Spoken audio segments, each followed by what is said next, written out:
I'm Neil Henderson. I'm CEO at St. Luke's. Most people would know us as an advertising agency, but we do a lot of brand design work and brand strategy, brand consultancy. And I guess it's quite difficult to pin down a real description of what we do these days. We've got Anna with us. So Anna, do you want to just introduce yourself and talk about what you do?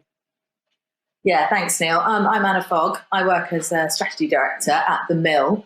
Relatively new role, I think, for those who know The Mill, but we've started to do a lot more work directly with brands. So there is obviously a need for kind of ideation and strategy, and that's where I fit in currently.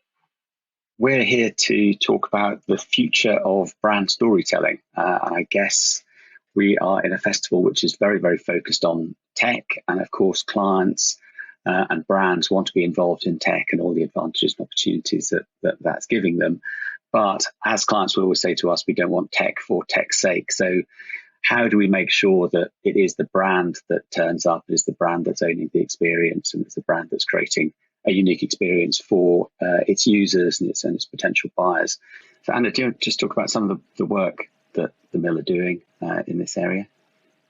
Yeah, and I think, we use the word the future of storytelling quite a lot because we think, we operate quite sort of at the end of sort of technology and utilising sort of immersive and interactive technology to tell sort of brand stories. So a lot of the clients that we work with represent that. So we work with a lot of gaming clients, we work with PlayStation, we work with EA. We also have a luxury there that we've got brands who've got really incredible and immersive stories to tell.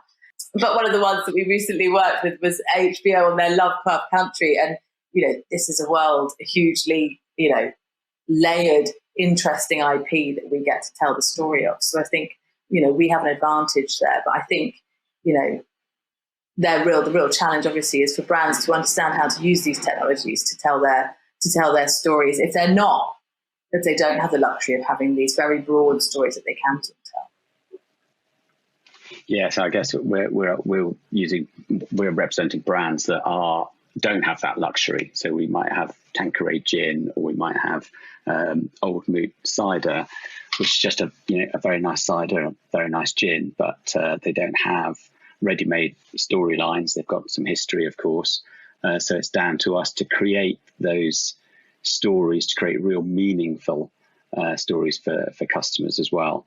For something like Old Moot, which is a premium cider, the audience love gaming and they'd love immersive experiences, but why the hell is Old Moot in those kind of places? And what's it going to do to really be that brand as opposed to any other cider brand? So what we're doing is making sure that the brand first is relevant to the customers. So it's a good example, actually. It's a brand from New Zealand, which is the land of adventure. It's talking to millennial drinkers who want a bit of adventure in their life. So it might sound simple, but adventure became the idea for Old Moot. And once you've got a platform like adventure and you start establishing that in people's minds, then you can start doing interesting things in these spaces. We also have a little character on our bottle called, who is a Kiwi, the national bird of New Zealand, of course, and we imbue him with the spirit of adventure. So he's got a little curious Kiwi that goes off.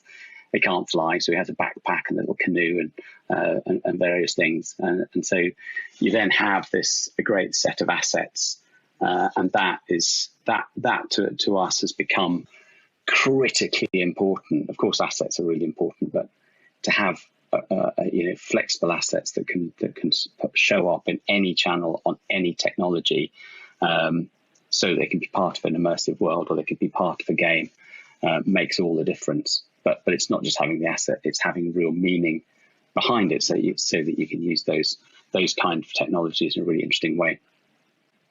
Absolutely, and I think it's interesting, isn't it? My background is traditional creative agency, so the brand world is something I'm very used to, and I think as your starting point for sort of tech for tech's sake, we're still needing to do quite a lot of that branding work with our clients because they are these kind of forward, technology brands in this space, but actually sometimes what they haven't done is that very, very important, what is the narrative? What is the purpose of our brand? What is it that people are going to connect to on an emotional level over and above our product, over and above this incredible thing that we've designed? And I think more of the kind of more recent tech sort of brands that we're working with, actually that's sometimes our starting point, is we really need to understand the story of the brand in order to be able to connect it in all these diverse worlds that now consumers have at their fingertips, whether it's a mobile experience, whether it's a full VR experience. What is that emotional connection that we're driving to? So I think, sometimes it's, the race is kind of parallel direction. Sometimes actually the really important work that we need to do might be seen as slightly traditional, but actually that's going to really kind of cut through with consumers as well. Yeah, it does. It does seem traditional, but and I guess if something hasn't changed, it is getting to the bottom of what that brand really means for people and making it relevant and resonant. But if anything, it's just become more and more important, because it can't be covered up by a creative idea, can it? Sometimes I think a few years ago you could have that, but the creative would make it more interesting somehow, and could take it off in a different direction, because there was very limited output happening. But now there are so many outputs across so many different channels that if you haven't got that brutally clear upfront and in a way expressed in a way that almost doesn't need any creativity. If you say that Old Moot Cider is about a spirit of adventure and brings out the adventurous side in you, anyone can understand that. I haven't had to do an ad or do a game or anything to make that make sense and make that appealing to people.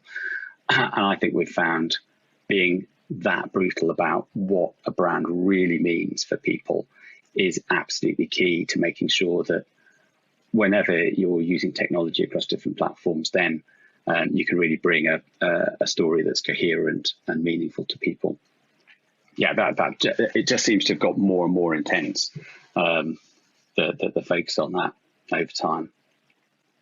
Yeah, I agree.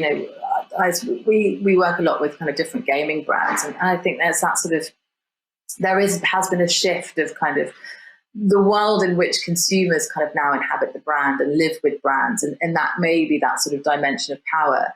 So I think you're absolutely right. The brand still has to have that sort of that foundation and basis. So wherever it does go and however it does live and however it is interacted with the consumer, who now has so many different ways they can interact with brands, that it stays strong. I think I look at something like TikTok and, having recently met with them, it's interesting to see just how much of that channel is for the creators, and how brands are existing in that kind of channel where the real impetus is on the audience, and how the brands that I've seen who've done interesting sort of challenges with that audience really are needing to connect to them, but also still telling their story. So it makes sense. This is a meme-centered creative platform, and I suppose we could have put previously brands into these spaces and just gone, well, if we just show ads, if we just put our brand in there enough, it's going to be okay. But now there is a real need for the brand to know, okay, well, this is what we're about. So this is the kind of challenge we're going to set to the TikTok audience. This is what's going to connect with them as well. So I do think that's even more important, that brands know what they stand for. So all of these different ways in which they're needing to now interact can have a sort of through line, and have a sort of, a succinctness wherever I encounter them as a consumer. Yeah, we're definitely seeing that challenge as more and more platforms come out. Each time a platform appears, there's always a bunch of specialists that come out with it and say, oh, this is how you've got to use this platform. And if you don't talk in a native way, then this platform is useless to you. You're as a brand, if you turn up and don't use it properly, you'll look really clumsy and out of place, and you'll be rejected on that platform, therefore.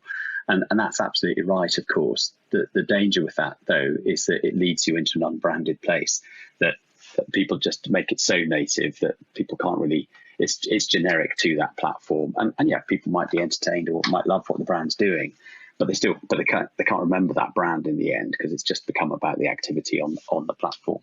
And so it is striking that balance between knowing that it is a particular brand that's there. Yes, it's got to behave absolutely in line with the way the platform commands, needs, the way other users are using it, so that it fits in as part of the flow of the conversation. But it absolutely has to be that brand. I think that's what users want to see. They want to see a brand they have some connection with, and how they will use that platform. Weetabix have done an amazing job just recently. I know it's sort of slightly different, isn't it? But to go out with social media with Weetabix and Heinz beans and get the kind of response they have, that is absolutely extraordinary. It's such a simple idea, but all they've done is they've got their Weetabix story, which has been around for donkey's years, and they've gone out with Heinz beans and put it out there in social media where people can interact and respond. And they had the UK embassy and the American embassy debating whether this was the right thing or not on their channels. So to get that interaction from such a simple brand idea and such a simple brand story is a fantastic example of it, I think. Yeah, absolutely. And I think, you can't overlook now what's happened because of the environment that we're in. That levity of story and that lightness of story is so welcome when we're all sitting at home thinking, what am I going to do? That sometimes my only creative outlet is breakfast. And I think, we have seen, certainly in the reports that I've been reading, those investing in brand and those, managing budgets around marketing really understand now that once the world was put into a state of, global pandemic, that people started, shifting their concerns, and they are now shifting into, we want brands that we can trust. We want brands that we can identify with. We want brands that share our values. And I think, brand purpose has been, something that we've discussed in the industry for the last 10 years, but now it just seems so much more resonant because of, a desire to have transparency and a desire to do, things that run, in accordance with how I feel. And I think, sometimes these things are speeded up. Certainly technology has been speeded up, but I also think the need for brands to be honest and transparent, have a real story I can connect to, has also been impacted so much by the last year. Yeah, absolutely. We've certainly seen people looking at the way brands have responded to the pandemic. They want to know that that brands are thinking about the world they're living in and are making the right kind of response. We work with Ocado, and of course that's an amazing business at this time. So much demand for their service, as hundreds of thousands of people go online grocery shopping for the first time. But they were making sure that the really vulnerable in society were being looked after. And when we researched that, people loved that story, so they went out with it. People were really hungry for that kind of information about brands that they were using. So it's very important to go and tell those stories. And again, the lovely thing about technology now is that you can go out and tell a longer form story as well if you want to. So I think purpose, the ability to go and tell a richer, deeper, more complicated story in long form that you can then lead people to using social media or whatever is a great part of the developments that we've seen recently. Yeah, for sure. And I think, bringing it back to the Weetabix example, it's the ability to also, once you have sort of a conviction or an understanding of the platform that you'll play on, it's easier to then create partnerships. It's easier then to reach out and be able to kind of, generate, different relationships with other brands and partners. And I think that's where you can really drive scale is, if you understand why people are connecting to and the purpose for your brand, it's then very easy to say, okay, I always think of sort of brands like North Face and Patagonia who did this really successfully, understood that they represented not just clothing, but people's desire to, get out there and explore the world. And that means that then you just have a, far wider playing field that you're then able to explore in terms of partnership, commercial organizations, promotions and stories that you then can tell and the people that you involve in that storytelling. And I always thought, it's such a sort of smart way to look at your brand, is in what is the kind of, beyond the product, what is it that people want to, where do we exist in the world, Yeah, going back to the Old Moot example, actually, because Old Moot comes from New Zealand and it's about adventure, but at the heart of that was New Zealand being an adventure playground and the sort of the big, amazing natural expanse of New Zealand. And so the brand could kind of naturally take care of that. We discovered that the kiwi was going to be extinct in our lifetime. And so it's a very natural thing for the brand to help save the kiwi. And so they started running a whole program around supporting a charity who were working to protect the kiwi back in New Zealand.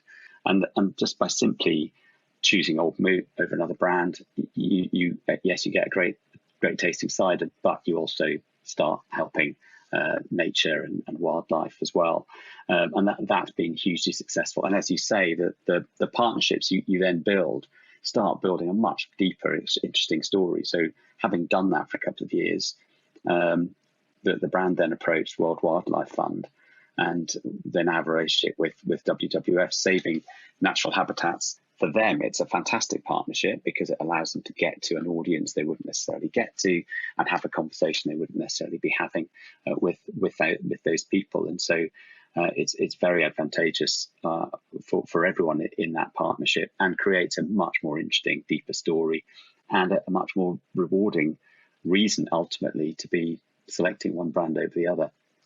And it's great being able to tell those stories, to have that time, to really show people kiwis in their burrows in New Zealand. In fact, we did a live kiwi cam. We actually had a camera down a kiwi burrow, and we had everyone sort of there on Friday night for 3 hours waiting to see if the kiwi would actually appear. And so he'd pop up every so often. But there he was, live from New Zealand. It was a really extraordinary moment. I think that's it. I think also, sort of the world that we're existing in the mill is building kind of, more immersive experiences. Sometimes, we did a project, I think a while ago, and it was with The Guardian, and it was about sort of bringing to life the experience of a cellmate. And we did a kind of an immersive experience in that, and what it feels like to exist in a sort of 10 by 10, cell. And very rich stories can be told in this way, which is almost visceral. We find now that if you are able to kind of, utilize, things that really bring them into your own world. So, I sort of see stories like that don't, or sort of aren't around a sort of product sale, but are around a more emotional, part of us. And, I do see the benefit of technology in that way is to sort of drive in or drive out almost that emotional response in people. And I think, so I think when brands are thinking, well, that doesn't, maybe that is relevant to us or it isn't relevant to us, having that foundation of a story and enabling, a kind of scale or scope to be able to tell those stories. A lot of, I'm certainly, and we certainly preach let's do tech for tech's sake, even though a lot of the work that we do is in tech, but it has to have a reason and it has to have a connection to the consumer. And if you have established as a brand that you exist beyond the product and you have got a story and a foundation and a purpose, and then there is a reason to use kind of technology. Yeah. We were finding even simple tech allowed people to involve and get immersed in the brand. Old Moot, again, we just created a little game which was just him on his motorcycle collecting fruit. It was just a classic kind of collecting points game, and that was served to people when they went into a pub, and people would pay it for hours, they're hoping to win this pint. But they engaged with the brand, they kind of enjoyed the character, the game's very simple, and they were kind of lost in it for a long time. We did a simple augmented reality game for Very, and again, the engagement levels, the length of time people spent with the brand was amazing, and it just very simply allowed us to extend the message in that game. Was about the toys category that Very had expanded in recently, and yeah, it was hugely successful. Okay, I think we're pretty much out of time, and that has been really great talking through that, and I think there's some really interesting challenges, really interesting opportunities. It's great to hear. It's great to hear the mill have a strategist there, and you're not just doing post production. It's very interesting to hear that brands are needing that insight to really make the tech work for themselves successfully. It's certainly what we're finding. So thank you very much. Bye.